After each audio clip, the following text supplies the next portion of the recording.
오늘 말씀은 시편 34편입니다. 오늘 시편의 내용이 있습니다. 다윗이 사울 왕에게 쫓겨다니다가 이스라엘 지역에서 막다른 골목에 이르게 됩니다. 그래서 도망갈 곳이 없어서 적국인 블레셋 땅으로 피신을 하게 됩니다. 그런데 골리앗을 죽인 다윗을 알아본 블레셋 사람들이 다윗을 잡아다가 왕에게 데려갑니다. 블레셋 왕 앞에서 꼼짝없이 죽을 수밖에 없는 그런 상황이 되었을 때에 다윗이 블레셋 왕 앞에서 침을 질질 흘리고 벽에다가 쩍쩍 낙서를 하는 그런 미친 척을 합니다. 그때 그 다윗의 모습을 보면서 블레셋 왕이 말하죠. 저기에 골리앗을 죽인 다윗이 맞느냐? 미친놈 아니냐? 블레셋에 미친놈이 없어서 미친놈이 부족해서 저놈을 또 한 명 더 데려다가 플러스 원 하려고 하느냐? 그래서 쫓아내라. 꼼짝없이 죽을 수밖에 없는 블레셋 나라에서 구사일생으로 살아나서 이스라엘 땅으로 돌아오면서 다윗이 지은 시가 오늘 시편의 내용입니다. 하나님께서 자기에게 은혜를 베푸셨다는 겁니다. 자기가 임기응변으로 목숨을 구했다가 아니라 미친놈이든 아니든 그냥 죽일 수도 있는 그런 상황이고 죽을 수밖에 없는 그런 상황인데 하나님께서 지혜도 주시고 하나님께서 나의 목숨을 구원하여 주셨으니까 은혜 입었다, 구원을 얻었다, 내가 살았다 라고 고백하여 지은 시가 오늘 시편의 내용입니다. 1절 말씀에 하나님을 항상 송축하고 항상 찬양한다라고 노래를 합니다. 다윗은 하나님을 찬양하는 일에 익숙한 사람입니다. 그래서 하나님께 늘 가까이 가는 사람이었고 하나님께서 인정할 만한 하나님 사랑받는 사람이 다윗이었다는 겁니다. 우리도 우리 삶 가운데 일상 가운데에 하나님을 찬양하는 일에 익숙하신 분들 되시길 바랍니다. 그럴 때에 하나님 사랑받는 우리 개인과 우리 가정이 될 줄로 믿습니다. 2절 3절 말씀에는 하나님을 자랑하고 있습니다. 다윗이 자신의 받은 은혜를 간증하며 자랑한다라고 말합니다. 그때에 그 다윗의 자랑하고 간증하는 그것을 듣는 사람들이 함께 더욱 하나님의 은혜를 사모하게 될 것이라는 겁니다. 그렇습니다. 우리가 자랑하는 것, 하나님께 받은 은혜를 자랑하며 간증하는 것을 통해서 하나님에 대해서 잘 모르던 사람들도 하나님에 대해서 알게 되고 믿음이 연약한 사람들을 믿음 가운데 더욱 세우게 되는 그런 일들을 우리 간증들과 우리 믿음의 은혜의 자랑들을 통해서 하나님께서 하신다는 거예요. 다윗이 그렇게 자랑을 하고 있습니다. 4절, 6절에서는 하나님께서 다윗의 기도에 응답하시고 건지셨다라고 다윗이 고백을 합니다. 다윗은 늘 하나님 앞에 간구할 때에 하나님께서 응답하심에 대한 확신을 가지고 있습니다.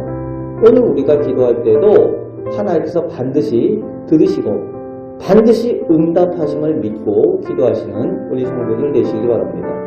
그래서 그 기도의 응답의 은혜를 체험하시는 우리 성도들 되시기 바랍니다. 그러면서 5절 말씀에 그들이라는 일반화하는 복수를 쓰고 있습니다. 그들. 갑자기 나를 이야기를 하다가 그들이라는 단어를 쓰고 있는데 이 그들이라는 단어는 하나님을 찬양하고 의지하는 경건한 사람들에 대한 그 복수의 의미로서 일반화한 그들이라는 표현들을 계속해서 쓰고 있습니다. 하나님께 간구하고 하나님을 믿는 경건한 사람들, 의인들, 그리고 하나님께 은혜 받을 만한 사람들, 이런 사람들 다 그들이라고 씁니다. 그러면서 하나님께 간구하는 사람들은 다 부끄럽지 않을 것이라고 확신을 하고 있습니다. 계속해서 7절부터 22절 끝절까지 그들, 성도들, 하나님의 자녀들, 의인들이 하나님의 은혜를 받는 것에 대해서 자신의 은혜 받은 경험을 통해서 확신하면서 권면하며 구원을 얻게 될 것이다. 하나님의 은혜를 받게 될 것이다. 라는 그 내용들을 설명하며 노래하고 있습니다. 하나님께 사랑받는 사람들이 받는 은혜에 대해서 7절은 하나님께서 보호하시고 건지신다. 8절 말씀에는 하나님께 피하는 자는 복이 있다. 9절 10절에서는 하나님 경외하면 부족함이 없다. 그냥 부족함이 없는 것이 아니라 그것도 모든 좋은 것에 부족함이 없다라고 그렇게 찬양하고 있습니다. 하나님의 것, 가장 좋은 것이 무엇이겠습니까? 하나님께서 주시는 것, 믿음의 천국의 귀한 그 내용들이죠. 그 좋은 것들이 부족함이 없을 것이다 라고 노래하고 있습니다. 15절 말씀에는 하나님께서 관심을 가지시고 응답하신다라고 계속 하나님을 의지하는 사람들이 받을 복에 대해서 노래를 합니다. 11절에서 22절 사이에는 너희 자녀들아 하면서 다음 세대 자녀들에 대해서 믿음을 가르치는 내용에 대해서 말하고 있습니다. 하나님 앞에 애써서 은혜 받을 만한 의인들이 되라고, 악을 떠나서 의인들이 되라고 그렇게 권면을 하고 있습니다. 그러면서 악인들이 당하게 될 심판에 대해서도 경고를 하고 있는 내용이 나오고 있습니다. 그래서 하나님을 사랑하는 사람이 되어야지 악한 사람이 되어서 심판을 당하지 않도록 그렇게 자녀들에 대해서도 신앙에 대한 내용들을 노래하고 있는 겁니다. 19절에서는 의인은 고난이 많으나 하고 노래를 합니다. 의인은 고난이 없다라고 하는 것이 아니라 의인이 고난이 많다는 거예요. 하나님을 믿는 사람, 그리고 의롭게 살아가는 사람이 하나님을 믿기 때문에 고난이 있다는 겁니다. 그것도 고난이 있는 게 아니라 많다는 거예요. 하나님의 말씀대로 살려고 하고 선하게 살려고 하다 보니까 하나님을 알지 못하는 악한 사람들이 시기하고 질투하고 핍박을 하는 거지요. 당연히 고난이 많을 수밖에 없는 겁니다. 그런데 그 고난을 당하는 것이 끝이 아니라 어떻게 한다고요? 하나님께서 건지셔서 은혜를 체험하게 하신다라고 고백을 하고 있습니다. 다윗이 자신이 하나님 앞에서 체험한 그 은혜의 고백을 하고 있는 거죠. 의인이 고난이 많으나 하나님께서 건지시고 은혜 베푸실 것이라는 그 고백을 하고 있습니다. 모든 고난에서 건지시는도다. 마지막 22절에서는 하나님께서 구원하시고 하나님께 피하는 사람이 은혜 받는다 라고 결론을 내고 있습니다.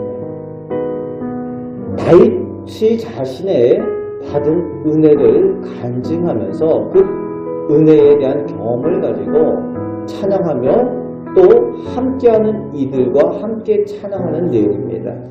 다윗과 같이 주님께 피하고 주님의 도우심을 입고 은혜를 체험하고 간증하는 일, 감사하는 일들이 더욱 많아지는 우리 복된 성도들 되시기를, 은혜 체험의 능력으로 살아가시는 우리 복된 성도들 되시기를 주님의 말씀으로 축복합니다. 아멘. 기도하겠습니다. 오늘도 하나님께서 저희의 하나님이 되시고 저희가 믿음으로 하나님 앞에 구하며 나아갈 때에 하나님께서 저희의 기도에 응답하여 주시고 저희의 기도에 귀 기울여 주시는 줄 믿습니다. 저희가 하나님을 믿는 의인으로 살아갈 때에 이 악한 세상 가운데 많은 고난이 있습니다. 아버지 하나님, 그러나 하나님께서 저희와 늘 함께 하심을 저희가 믿사오니 오늘도 저희에게 예비하신 은혜를 허락하여 주옵소서. 저희와 늘 동행하여 주시는 감사드리오며 예수 그리스도의 이름으로 기도하옵나이다. 아멘.